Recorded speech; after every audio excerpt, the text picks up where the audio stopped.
అద్భుతమైన వీడియోలు ఖడ్గం మినిస్ట్రీ అనే ఈ ఛానల్లో బైబిల్కి సంబంధించిన ఇలాంటి లేటెస్ట్ వీడియోస్ అప్డేట్స్గా వస్తాయి. ఈ ఛానల్ని సబ్స్క్రైబ్ చేసుకొని వాళ్ళు సబ్స్క్రైబ్ చేసుకోండి. ఇవి ప్రతి ఒక్కరూ అర్థవంతంగా బైబిల్ని చదవటానికి ఎంతగానో సహాయపడతాయి. ఆల్రెడీ ఈ వీడియోలన్నీ రెఫరెన్స్లతో సహా ఈ ఛానల్లో వివరంగా ఉన్నాయి. చూడండి, బైబిల్ని అర్థవంతంగా చదవండి. చూడండి, న్యాయాధిపతుల గ్రంథము 11వ అధ్యాయము 1వ వచనం. న్యాయాధిపతుల గ్రంథము 11వ అధ్యాయము 1వ వచనము. గిలాదు వాడైన యెఫ్తా పరాక్రమం కలిగిన బలాఢ్యుడు, అతడు వేశ్య కుమారుడు. చాలు. గిలాదు అనే ఆయనకి పుట్టిన వాడు అయిన యెఫ్తా, అతని పేరు యెఫ్తా, తండ్రి పేరు గిలాదు. ఎలాంటి వాడు అంటే పరాక్రమం కలిగినోడే. పరాక్రమం కలిగినోడు అంటే అంతులేని బలం కలిగినోడు అని అర్థం. అంత బలం ఉంది ఆయనకి. ఇక్కడ వరకు బాగానే ఉంది. బలం ఉన్నవాడు, పరాక్రమంతుడు. తర్వాత వచ్చేసరికి అతను ఎవరి కుమారుడు అంటే ఒక వేశ్యకు పుట్టిన కుమారుడు అంట. హల్లెలూయా. వేశ్యకు పుట్టిన కుమారుడు పరాక్రమంతుడు. బాగా గమనించండి, వేశ్యకు పుట్టిన కుమారుడు వ్యభిచారే కావాలి, కానీ ఇతను పరాక్రమంతుడు అంట. గిలాదు అనే ఆయనకి మొదటి భార్య వలన కలిగిన వాళ్ళు కొంతమంది ఉన్నారు. ఈయన ఎవరికి పుట్టాడా అంటే వేశ్యకు పుట్టాడు. ఇప్పుడు మొదట ఉన్న వాళ్ళు ఏమంటున్నారు? గిలాదు యెఫ్తాతో ఏమంటున్నారు? తర్వాత చదవండి. గిలాదు భార్య పెద్దవారై యెఫ్తాతో, నీవు అన్య స్త్రీకి పుట్టినోడు కనుక మన తండ్రి ఏంట నీకు చాలు. హల్లెలూయా. ఏమని మాట్లాడుతున్నారు? నీ బ్యాక్గ్రౌండ్ బాగలేదా యెఫ్తా? నీ చరిత్ర బాగలా.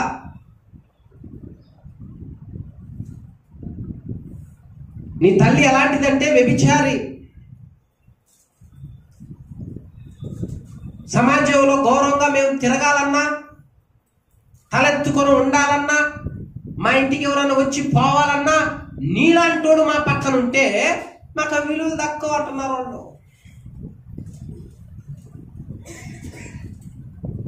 ఎందుకంటే మీ వాళ్ళ చరిత్ర బాగలేదు కనుక నీవు మాకు అవమానకరంగా ఉన్నావు. పైగా నీవు మాకు సహోదరుడని చెప్పుకోవటానికి మాకు బాధగా ఉంది. ఎక్కడికి వెళ్ళినా మాకంటూ ఒక గౌరవం, విలువలు ఉన్నాయి, కానీ నీ దగ్గరకు వచ్చేసరికి మేము తలదించుకోవాల్సి వస్తుంది. కాబట్టి నీకు మన తండ్రి అంట ఎలాంటి అధికారం లేదు, ఎలాంటి వాటా లేదు, ఎలాంటి స్వాస్థ్యము లేదు అని చెప్పేస్తున్నారు సహోదరుడితో. అమ్మా, ఎంత నిందిస్తున్నారు ఇప్పుడు అతన్ని? కేవలం తల్లి చేసిన తప్పుని ఎత్తి చూపిస్తున్నారు. అంటే వీళ్ళ దృష్టిలో వీళ్ళు ఏమనుకుంటున్నారంటే మేము మంచోళ్ళం, నా ప్రవర్తన మంచిది, మా అమ్మ మంచిది, మా నాన్న మంచోడు, కాబట్టి నువ్వు షడ్డావును పుట్టినోడు కాబట్టి నీ చరిత్ర బాగా తలదించుకోవాల్సి వస్తుంది. ఎన్నో అనుభవాలు ఇలాంటివి ఎదురవుతాయి. మీ వాళ్ళందరూ మంచివాళ్ళు కాదు, మీ తాత ముత్తాతలు మంచివాళ్ళు కాదు, మీ తల్లిదండ్రులు మంచివాళ్ళు కాదు. మేళకి ఎందుకు వస్తావు నువ్వు? మాతో ఎందుకు సహవాసం చేస్తావు నువ్వు? మాతో ఎందుకు మాట్లాడతావు నువ్వు? ఈ లోకం అంతే అంటది. మరి ఈ లోకం అంతే ఏలెత్తి చూపించింది. మరి మీ విత్తనం మంచిది కాదు, నువ్వు కూడా మంచివాడివి కాదు. లోకం ఏలెత్తి చూపించటానికి బాగా ఉంటుంది. సహోదరులే ఏలెత్తి చూపిస్తున్నారు ఇక్కడ. సహోదరులు, అరే మీ అమ్మాయి ఎలాంటిదైతే మళ్ళీరా, నువ్వు పరాక్రమవంతుడు, నువ్వు బలవంతుడు, నువ్వు బాగానే ఉన్నావుగా, బుద్ధిమంతుడిగా ఉన్నావు లేరా, పర్లేదు అనట్లేదు అక్కడ. తల్లి పేరు ఎత్తి చూపించి దెప్పి పొడుస్తున్నారు. ఎట్లా ఉంటుంది ఇప్పుడు ఆ వ్యక్తికి? ఆ వ్యక్తికి ఎలా ఉంటుంది ఈ నిందలు పడుతుంటే, ఈ బాధలు పడుతుంటే? ఆ వ్యక్తికి వీళ్ళకంటే అగౌరవంగా ఉంటుందంట, ఇప్పుడు బాధగా ఉంటుందంట. అందుకనే మన తండ్రి ఇంట నీకు ఎలాంటి పాలు పంపులు ఉండవో అని అతని మీదకి ఒత్తిడి తీసుకొని వస్తున్నారు. అనుక్షణం వాడు మా తండ్రి కుమారుడు కాదు, మాకు సహోదరుడు కాదు అని జనాలు చెప్తా ఉన్నారు. వాడెందుకైతే మాకు సహోదరుడు, మేము పవిత్రులు అయితే, మేము పరిశుద్ధులు అయితే, అలాంటి మా ఇళ్ళకెళ్ళి రావద్దని చెబుతున్నాము. వాడికి మా తండ్రి ఇంట పాలు పుప్పులు లేవని చెప్పేసా కూడా వాడు. మీరెవ్వరూ కూడా ఆ యెఫ్తా అనే వాడు మాకు సహోదరుడు అని చెప్పొద్దు. అవమానపరుస్తున్నారు ఆ రోజుల్లో, అతని మీదకి ఒత్తిడి చేస్తున్నారు. ఇప్పుడు ఇతన్ని అంటమే కాకుండా నలుగురికి చెప్పేసరికి ఈ వ్యక్తి ఎలా ఉన్నారు? ఇక చాలా బాధని దిగముందుతున్నాడు, బాధని అనుభవిస్తున్నాడు. బాధాకరమైన పరిస్థితి అయిపోయింది.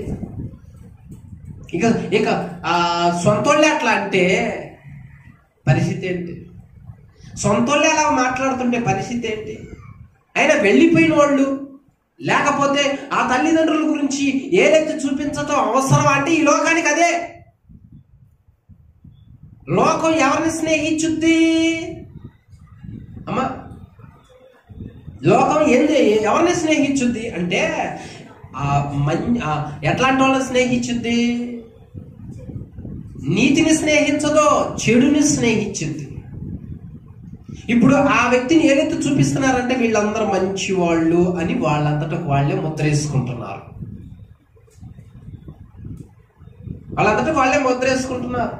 మరి దేవుడు ఏమంటున్నాడో చూడండి అక్కడ.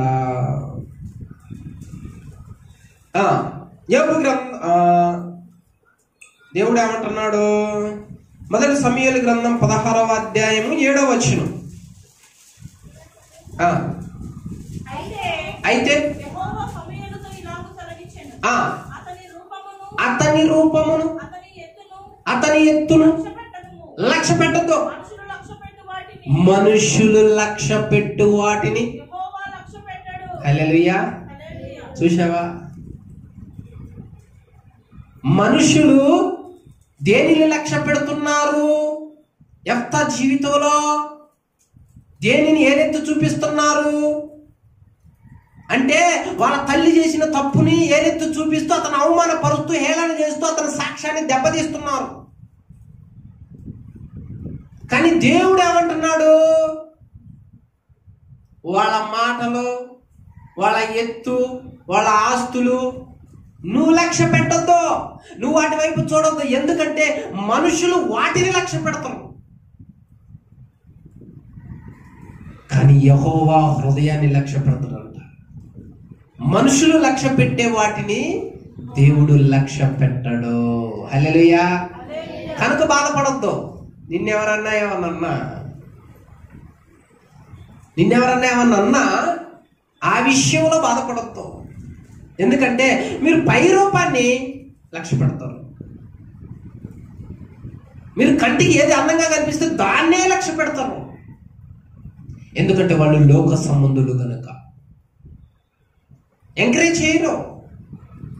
కాబట్టి ఈ యెఫ్తా అంటున్నారంట, సహోదరులు బాగా దూషిస్తూ అవమానపరుస్తూ ఒత్తిడి తెచ్చేసరికి అతను ఏం చేశాడు చూడండి అక్కడ. న్యాయాధిపతుల గ్రంథం 11వ అధ్యాయం 3వ వచనం. యెఫ్తా పారిపోయాడు అంటే ఎంత ఒత్తిడి ఇచ్చి ఉండాలి? చూసావా? పరాక్రమం కలిగినోడే. ఒక్క ఏటేస్తే ఏమైపోయారు వాళ్ళు? పరాక్రమం కలిగినోడే. ఇస్సిరి అవతలైపోయాడు వాళ్ళని. అయినా ఆ నిందలు వాళ్ళు వేస్తుంటే ఎందుకులే గొడవలు, ఎందుకులే బాధలు, ఎందుకులే సహోదరులుగా తిట్టుకోవటం అని ఆ అవమానాన్ని దిగమింగుకొని వాళ్ళ ముందు కనపడితే గొడవలైతేలే అని పారిపోయిందంటమ్మ. అక్కడ మీద ఎంత ఒత్తిడి తెస్తున్నారు చూడండి. ఒక్కడ మీద ఎంత ఒత్తిడి తీసుకొని వస్తున్నారు. ఆ ఒక్కడు ఏం చేశాడు? ఏం చేయాల. ఏం చేయాలి? అరే నీ తండ్రి తాగుపోతురా, నీకెందుకు? ఆ తండ్రి తాగుపోతుంది. అరే నీ తల్లి చెడ్డదురా, నీకెందుకు? చేతనైతే మార్చగలుగు, చేతనైతే ప్రార్థన చేయి, చేతనైతే మంచి కోరు. అంతేగాని ఆ విషయాలు చెప్పి ఉన్నవాడిని బలహీనపరచడం, ఉన్నవాడిని బాధ పెట్టడం ఎట్లుంటది? పాపం ఎఫ్తా పక్షాన ఆ రోజుల్లో ఎవరు మాట్లాడటానికి రాలా. అక్కడ ఉన్న పెద్దలు కూడా వాళ్ళు చెప్పింది కరెక్ట్ కాబట్టి నువ్వు వేసికి పుట్టినోడివి, నీ చరిత్ర బాగాలేదు అని వాళ్ళు అంటున్నారు. ఇది తట్టుకోలేక పారిపోయాడు. ఎంత దుఃఖపడి ఉంటాడో ఆ రోజుల్లో, ఆ దినాలలో. అయితే లేఖనం ఏమి సెలవిస్తా ఉన్నదంటే, మనుష్యులు లక్ష్య పెడతారో కానీ యెహోవా వాటిని లక్ష్య పెట్టడు. నీ హృదయం ఎలా ఉన్నది అది దేవుడికి కావాలి. నువ్వు దేవుడికి ఎంత విలువనిస్తున్నావు, నీ హృదయంలో దేవునికి ఎంత భయపడుతున్నావు, ఆయన వాక్యం నీ హృదయంలో ఎంత ఉందో అది లక్ష్య పెడుతున్నాడు దేవుడు. కాబట్టి ఇప్పుడు అతను పారిపోయాడు కదా, అక్కడ వెళ్తున్నాడు కదా, ఇప్పుడు జన్మ భూమిని, సహోదరులని, తండ్రి ఇంటిని అక్కడ వదిలిపెట్టి పారిపోయినోడికి ఎంత బాధ ఉంటుంది చెప్పుకోలేని బాధ. శత్రువులు ఎవరంటే పరాయుడు కాదు, సొంతోళ్ళే శత్రువులై తరివేశారు. ఇతను వెళ్ళిపోయేసరికి వీళ్ళకి ఎలా ఉంటుంది? అమ్మాయి పేడ విరగడైపోయింది, ఈ రోజు నుంచి తలెత్తుకోవచ్చురా, గర్వంగా తిరగొచ్చురా, వాడి కంటికి కనపట్లేదుగా, ఇక మనకు అవమానం ఉండదురా, అంతా విలువలేముంటాయిరా అన్నట్లు వీరుంటున్నారు. అందుకే విసర్జించబడిన రాయి మూలక తలరాయి అవుతుందని చెబుతున్నాను నేనండి. ఇప్పుడు యాతాల పాలై, ఇప్పుడు నవ్వుల పాలైనంత మాత్రం నువ్వు కృంగిపోవడం అవసరం లేదు. ఎందుకంటే సమస్తాన్ని చూసేవాడు ఒక ఆయన ఉన్నాడు, సమస్తాన్ని పరిశీలించేవాడు, గమనించేవాడు ఒక ఆయన ఉన్నాడు. ఆయన వైపు దృష్టి పెట్టు, ఆయన వైపు మనసు పెట్టు, ఆయన మాట వినో. నీకు జరిగిన అన్యాయం ఆయన అక్కడే న్యాయం చేయగలడు. హల్లెలూయా. ఎక్కడికి వెళ్ళిపోయాడు? టోబు దేశానికి వెళ్ళిపోయాడు. అక్కడ తలదాచుకుంటున్నాడు. తన హృదయంలో ఉన్న బాధని ఎవరికి చెప్పుకోలేక, తన ఇంటి వారు నన్ను ఈ విధంగా వెలివేశారని చెప్పుకోలేక, నా జన్మభూమిలో నేను ఉండలేకపోయి పారిపోయొచ్చానని చెప్పుకోలేక అక్కడ నివసిస్తా ఉన్నాడు. ఇన్ని సందర్భాల్లో ఒంటరిగా ఉన్నప్పుడు కొంతమంది అన్న మాటలు ఎట్లా గుర్తొస్తాయి? బైబిల్ గ్రంథంలో అంటే కత్తిపోటు లాంటి మాటల కలవు అని ఉంది. ఆ మాటలే కత్తిపోట్లు అంట. మాటలకు కత్తులు ఉంటాయి, జాగ్రత్త. అంత పరాక్రమవంతుణ్ణి వాళ్ళు ఎంత భయపెట్టారో. ఒక్కడే ఉన్నాడనే, బలగం లేదనే, ఏమీ చేయలేడనే, ఎదిరించలేనాడనే. అట్లా అనుకుంటే పొరపాటే. ఒకానొక సమయంలో ఎంత విసర్జించింది ఈ లోకం, ఈ ప్రపంచం, ఈ స్నేహితులైతేనే, ఈ బంధువులైతేనేమో, ఈ కుటుంబీకులైతేనేమో. లోకానికి చీ అంటమే తెలుసు, బాగు చేయడం తెలియదు. లోకానికి అంతే. లోకానికి హేళన చేయటమే తెలుసు, తప్పులు నలుగురికి పచ్చడం తెలుసు. కానీ నమ్మదగిన ఆయన ఒక ఆయన ఉన్నాడు. టోబు దేశానికి వెళ్ళి అక్కడ నివసిస్తూ బాధపడుతూ ఏంటి నాకు ఈ పరిస్థితి ఇట్లా అయిపోయింది, ఏంటి నా స్థితి ఇట్లా అయిపోయింది, నా తల్లి ఏదో పొరపాటు చేసింది అనుకో, నేనేం చేశాను వాళ్ళని, నేను ఏ అన్యాయం చేశాను వాళ్ళని, నన్ను జన్మభూమి కాదనక అక్కడ ఉండని కూడా నన్ను తరిమేశారు అని తనలో తాను కుమిలిపోతా ఉన్నాడు.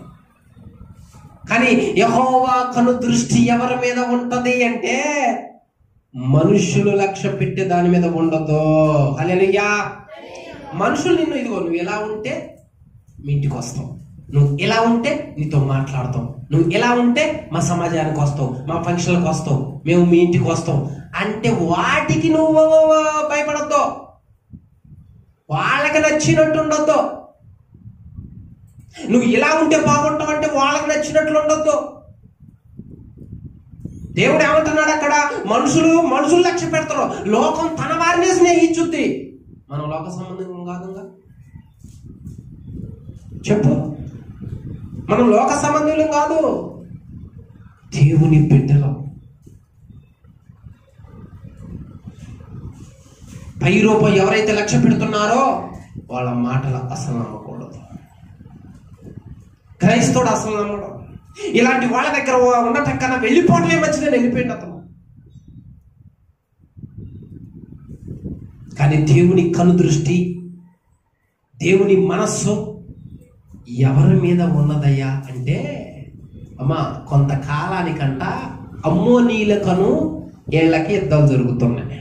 అమ్మోనీలు కత్తి తీసుకొని వచ్చిండు, కత్తి తీసుకొని వచ్చి యుద్ధానికి వచ్చారు వాళ్ళ మీదకి. మరి యుద్ధం చేయాలిగా వాళ్ళ మీద ఇల్లు. ఆ యుద్ధంలో వాళ్ళ మీద యుద్ధం చేయటం చేతగాక ఆ యుద్ధంలో వాళ్ళని చూసి భయపడి వాళ్ళకి జడిసి, అరే మనలో వాళ్ళ మీదకి వెళ్ళి యుద్ధం చేసి వాళ్ళని ఎదిరించగలిగిన శక్తి ఎవరికి ఉందిరా అంటే ఒక్కడ బయటికి రావట్లేదు. హల్లెలూయా. విసర్జించబడిన రాయిని దేవుడు ఏదో ఒక విధంగా బయటికి తీయాలగా. నీకు ఇచ్చిన అభిషేకం సామాన్యమైందని నువ్వు అనుకోవద్దు. నీకు ఇచ్చిన ఆత్మ బలము, నీకు ఇచ్చిన వరము, నీకు ఇచ్చిన కృప ఆశమాషగా తీసివేయొద్దు. అది చాలా గొప్పది. నిన్ను కనపరచడానికి అది, నిన్ను హెచ్చింపజేయటానికి అది, నీకు గుర్తింపు రావటానికి అది, నిన్ను గణపరచడానికి అది, నలుగురిలో నీకున్న నిందను తొలగించటానికి అది. వాళ్ళు ఎవరికి జాతకాటలు అవుతాం. అరే అరే అరే ఏంద్రా ఎవరైనా చేస్తారా యుద్ధం అంటే అందరు ఉన్నారులే. కానీ వీళ్ళందరూ ఏమో దేని మీద దృష్టి పెట్టేవాళ్ళంటే ఇల్లు కట్టుకోవటం, ఆస్తులు, నగలు, వజ్రాలు, వైడూర్యాలు, అందము, వీటి మీద దృష్టి పెట్టేవాళ్ళు వీళ్ళు. యుద్ధం చేయగలిగిన శక్తి ఎవరికుంటుందంటే ఎవరికి లేదు. ఈ దినాలలో క్రైస్తవులు అలా తయారైపోయారు. పైకి బాగానే ఉంటున్నారు కానీ గిలాదు కొడుకులాగా బాగానే ఉంటున్నారు కానీ యుద్ధం చేయడానికి దగ్గరకు వచ్చేసరికి ఎవరు రావట్లా ముందుకి. క్రైస్తవులకు అన్ని బాగానే ఉన్నాయి.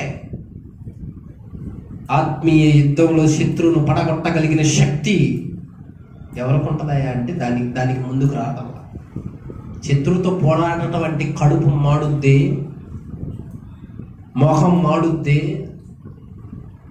ఎన్నో ఆశలు చంపుకోవాల్సి వస్తుంది, సుఖాలు చంపుకోవాల్సి వస్తుంది, దేవుని పక్షాన నిలబడాల్సి వస్తుంది. అది కావాలి. మరి లోకానికి ఏం కావాలంటే సుఖం కావాలి. లోకం ఎవరిని స్నేహిస్తుందంట? అక్కడ చూడండి, యోహాను సువార్త 15:19. యోహాను సువార్త 15:19. మీరు లోక సంబంధులైన ఎడల లోకము తన వాళ్ళనే స్నేహించుద్దే. చాలు. వాళ్ళేమో యుద్ధానికి పనికిరారు, ఆస్తులకు పనికి వస్తున్నారు. యుద్ధానికి పనికిరారు అమ్మా, కొనేదానికి, కట్టుకునేదానికి, సరదాలకి, అన్నిటికి పనికి వస్తున్నారు. ఒక మాట గమనించండి, ఇప్పుడు యుద్ధం చేయకపోతే ఇవన్నీ ఉంటాయి వాళ్ళకి. మొత్తం చిల్లి గవతో సహా శత్రువు ఊడి చేస్తాడు. మరి యుద్ధం చేయగినప్పుడు ఇవన్నీ ఎందుకు? ఇవి కావాలి కానీ యుద్ధానికి పనికిరావు. దేవుడికి కూడా ఈ రోజుల్లో యుద్ధానికి పనికొచ్చేవాడు కావాలా, యుద్ధం చేసేవాడు కావాలా, దేవుని పక్షాన్ని నిలబడేవాడు కావాలా, దేవుని కొరకు ఏదైనా చంపుకొనగలిగినోడు, ఏదైనా వదిలిపెట్టగలిగినోడు కావాలి ఈ దినాలలో దేవుడికి. అంతేకాని అన్నీ ఉండి అరే నీ పిల్లల పక్షాన్ని యుద్ధం చేయరా అంటే వాళ్ళ కాదు. నీ కుటుంబం పక్షాన్ని యుద్ధం చేయి, నీ పక్షాన్ని యుద్ధం చేయి, శత్రువు వస్తున్నాడు అంటే వాళ్ళ కాదు. ఇలాంటి వాళ్ళు ఉంటే శత్రు ఇంట్లోనే సింహాసనం స్థాపిస్తాడు, శత్రు ఇంట్లోనే ఉంటాడు. కనుక దేనికి ఇష్టపడుతున్నావు నువ్వు? వాళ్ళలాగే వాళ్ళు ఏంటి, స్వాస్థ్యం మీద దృష్టి ఉంది వాళ్ళకి, ఆశల మీద దృష్టి ఉంది వాళ్ళకి, శరీరం మీద దృష్టి ఉంది వాళ్ళకి. ఇది బాధ్యమయ్యుడుంటే ఆత్మ సంబంధికుడు అక్కడ గినక లేకపోతే పరిస్థితి అట్లా ఉంటుంది. గమనించండి. ఆత్మపూర్ణుడు గినక అక్కడ లేకపోతే, ప్రార్థన పరుడు అక్కడ లేకపోతే, ఆత్మాభిషేకం కలిగిన వాడు అక్కడ లేకపోతే ఏమైపోతుందా అంటే యుద్ధంలో మా వల్ల కాదు, చేతులు ఎత్తేసేస్తారు. అందుకే కుటుంబంలో ఒక్కొక్కరు కావాలా ఆత్మాభిషేకం కలిగిన వాడు. ఎఫ్తా వెళ్ళిపోయిండు లేడు, ఇక భయం పట్టుకుంది. అన్నీ ఉన్నాయి, తినడానికి తిండి ఉంది, కట్టుకోవటానికి వస్త్రాలు ఉన్నాయి, ఉండటానికి నివాసాలు ఉంది, జలసాలు చేయడానికి రథాలు ఉన్నాయి, గుర్రాలు ఉన్నాయి, కత్తులు ఉన్నాయి, అన్నీ ఉన్నాయి. ఇవన్నీ ఉంటే సరిపోద్దా? దేవుడి అభిషేకం కావాలా, దేవుడి ఎంపిక కావాలా, దేవుడి నిర్ణయం కావాలా.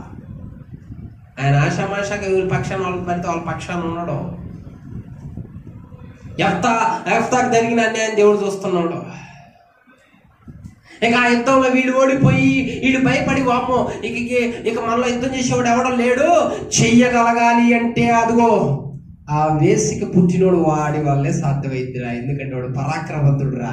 అందుకనే అందరం కలిసి తప్పులు ఒప్పుకొని ఎఫ్తా దగ్గరికి బయలుదేరదామని టోబు దేశానికి వెళ్ళారంట. హల్లెలూయా అమ్మా, టోబు దేశానికి వెళ్ళారంట.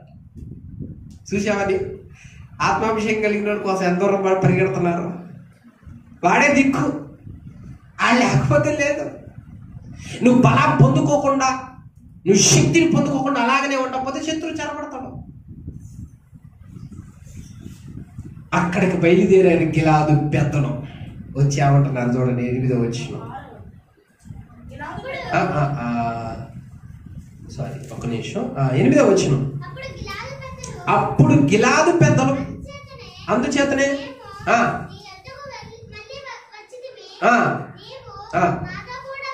మేము మాతో కూడా వచ్చి అమ్మోనీలతో యుద్ధము చేసిన ఎడల గిలాదు నివాసులమైన మా అందరి మీద నీవు అధికారి అవుదువని. అబ్బో, అధికారి పోస్టు, ప్రధాని పోస్టు. ఏందండి ఒకేసారి, అరే నువ్వు మా దగ్గర ఉంటే మాకు అవమానం, మాకు గౌరవం ఇట్లేదు, విలువ ఇట్లేదు, మా తండ్రి ఇంట్లో నీకు స్వాస్థ్యం లేదు, నువ్వు వేసికి పుట్టినోడురా, నీ చరిత్ర బాగలేదురా అన్నా వాడు పారిపోతే దిక్కు లేకుండా అతని దగ్గరికి వెళ్ళి నువ్వు కనుక మా పక్షాన వస్తే నువ్వే అధికారివి, నువ్వే ప్రధానివి. హల్లెలూయా. చూసావా, విసర్జించబడినోడిని ఏ విధంగా బతిలాడుకుంటున్నారో, విసర్జించబడినోడిని ఏ విధంగా అడుగుతున్నారో పెద్దలు. ఆయన అంటాడు, నేను రాలేపో, నా తండ్రి ఇంటి నుంచి నన్ను తోలేశారుగా, నెచ్చేశారుగా, నేను వేషకి పుట్టినోడిని అన్నారుగా, వ్యభిచారికి పుట్టినోడిని అన్నారుగా, నా గురించి సాటింపు చేశారుగా, ఇంకెందుకు మళ్ళీ నా దగ్గరకు వచ్చారు మీరు? ఇంకెందుకు వచ్చారంటే ఏం చేస్తాం, మాలో ఆత్మాభిషేకం కలిగినోడు ఒక్కడ కూడా లేదు, మొక్కలు తినేవాడే ఉన్నాడు. మొక్కలైతే ఆపకుండా తినేవాడు ఉన్నాడు, అభిషేకం కలిగినోడు లేడు. అందుకని దిక్కు లేక నీ దగ్గరకు వస్తే తప్పైంది, క్షమించరాదు. పెద్దలంగా అయ్యా అమ్మాయి గారు, అయ్యా మధ్యలాడుతున్నారు. సరే, మీతో పాటు వస్తే నేనేగా ప్రధానిని, నువ్వేనయ్యా. మళ్ళీ నా గురించి ఏమన్నా అడుగుతారా? ఇదివరకు నీ గురించి వేసే కొడుకుని ప్రచారం చేశాం, ఇప్పుడేమో మా అందరికి ప్రధాని ఇతరులని ప్రచారం చేస్తామని అంటున్నారు. హల్లెలూయా. దేవుడు మనుష్యులు వెలివేసిన దేవుడు వెలివేయడం. అందరి దృష్టిలో విసర్జించబడిన నీవు ఒక స్థానానికి రావాలి అంటే దేవుని వల్లే సాధ్యమే. ఆయన శక్తి, ఆత్మాభిషేకం వల్లే సాధ్యం. ఆయన తీస్తాడు నిన్ను, ఆయన బయటికి రప్పిస్తాడు నిన్ను. వెళ్ళగొట్టిన వాళ్ళే బతిలాడుకుంటున్నారు. వెళ్ళగొట్టిన వాళ్ళే నువ్వు లేకపోతే వెలుగు లేదు, నువ్వు లేకపోతే మాకు జీవితం లేదు, నువ్వు లేకపోతే మేము బ్రతకలేము, యుద్ధంలో విజయం సాధించలేము, పరాక్రమం కలిగిన వాడివి, యెహోవా కోరుకున్న న్యాయాధిపతివి, ఆత్మాభిషేకం కలిగిన వాడు నువ్వే కాబట్టి మాకు దిక్కయ్యా, మమ్మల్ని వచ్చి పరిపాలన చేయయ్యా అంటున్నారు వాళ్ళు. ప్రధాని పోస్ట్. అమ్మ వేశ్య కొడుక్కి ప్రధాని పోస్ట్ ఆఫర్లో పెట్టారు. వేశ్య కొడుక్కి ప్రధాని పోస్ట్. మరి అదివే పని మనిషి కాడ కూడా చూడలేదుగా. 100 మంది నిన్ను ఎగతాలు చేస్తే వాటిని లక్ష్య పెట్టొద్దు.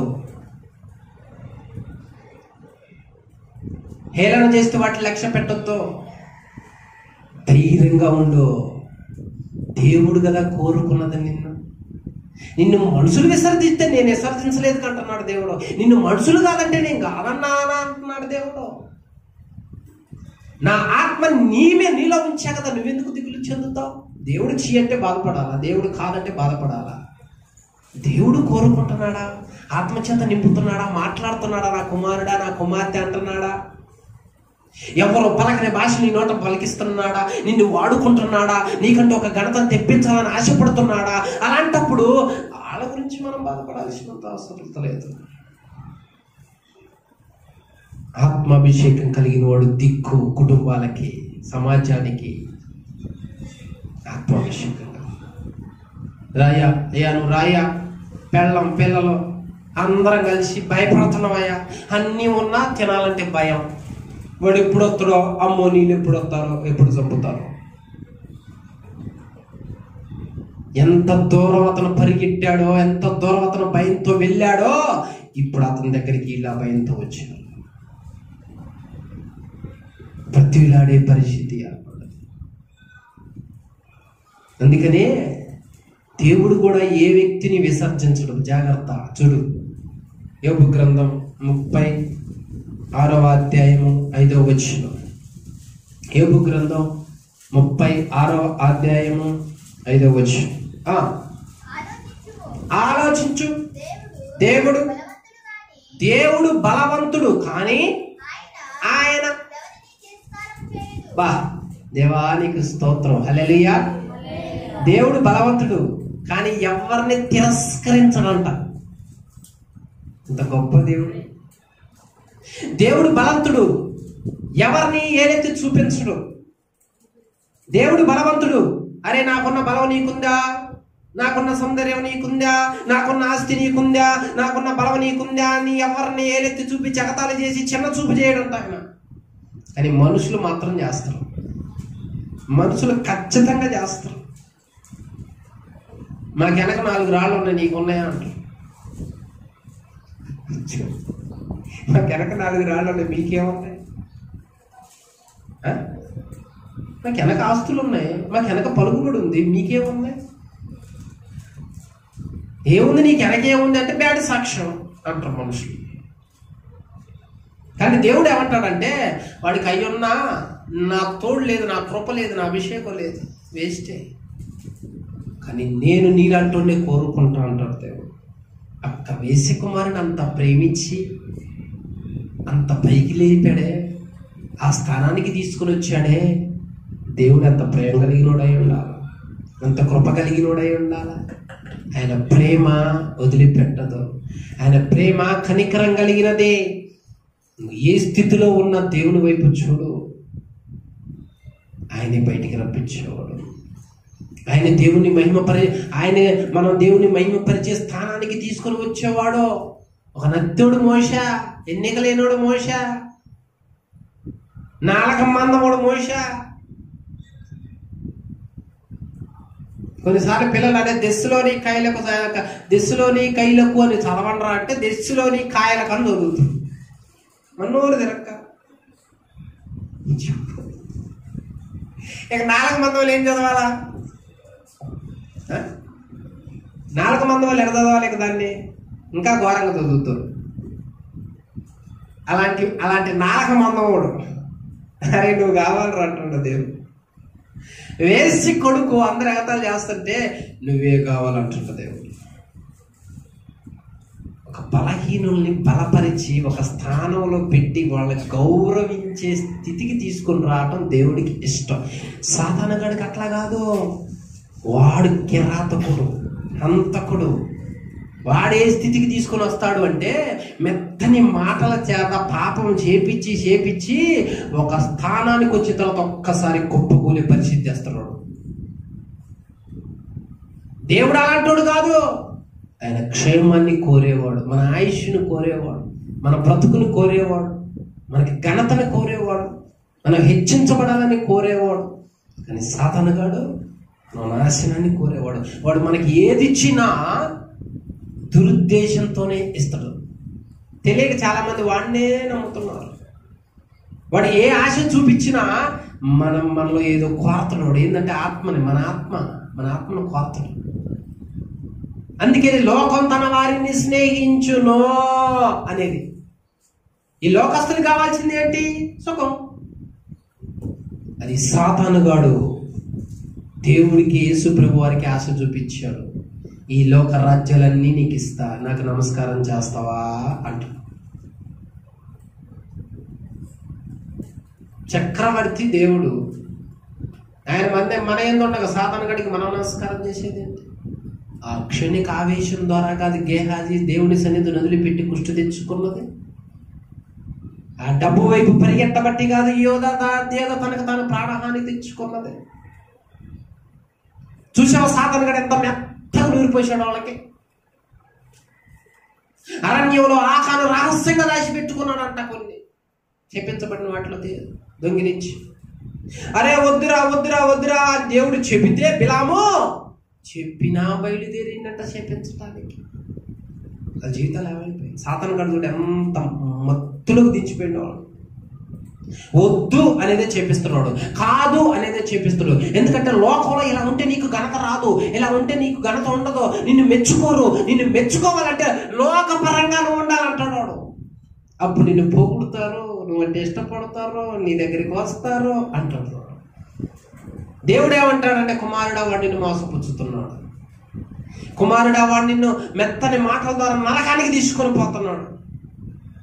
వాడి మాటలు నమ్మొద్దు. దేవుడు కావాలనుకున్న వారు మిథములో ఉంటారు. దేవుడు వద్దు అన్న వాళ్ళన్నిటినీ ఆశపడతారు. ఒకడు లోకమంతా సంపాదించి తన ప్రాణాన్ని పోగొట్టుకుంటే ఏం ఉపయోగము చెప్పు? బ్రతికినంత కాలం 2 చేతులతో సంపాదించి ప్రాణం పోగొట్టుకుంటే ఏం ఉపయోగము లేదు. బైబిలులోని ఆదికాండం నుంచి ప్రకటన గ్రంథం వరకు ఉన్న 1126 కఠిన పదాలు రిఫరెన్స్ తో సహా వాటి అర్థాలు గల బుక్ కావాల్సిన వారి క్రింది నెంబర్లకు కాల్ చేయండి. ఖడ్గం మినిస్ట్రీ అనే ఈ ఛానల్ ని వీక్షిస్తున్న మీ అందరికీ మా వందనములు. ఈ ఛానల్లో బైబిల్కి సంబంధించి ప్రతి కఠినమైన పదాలకు అర్థాలు వస్తాయి. కాబట్టి ఈ ఛానల్ ని సబ్స్క్రైబ్ చేయండి, లైక్ చేయండి, కామెంట్ చేయండి, షేర్ చేయండి.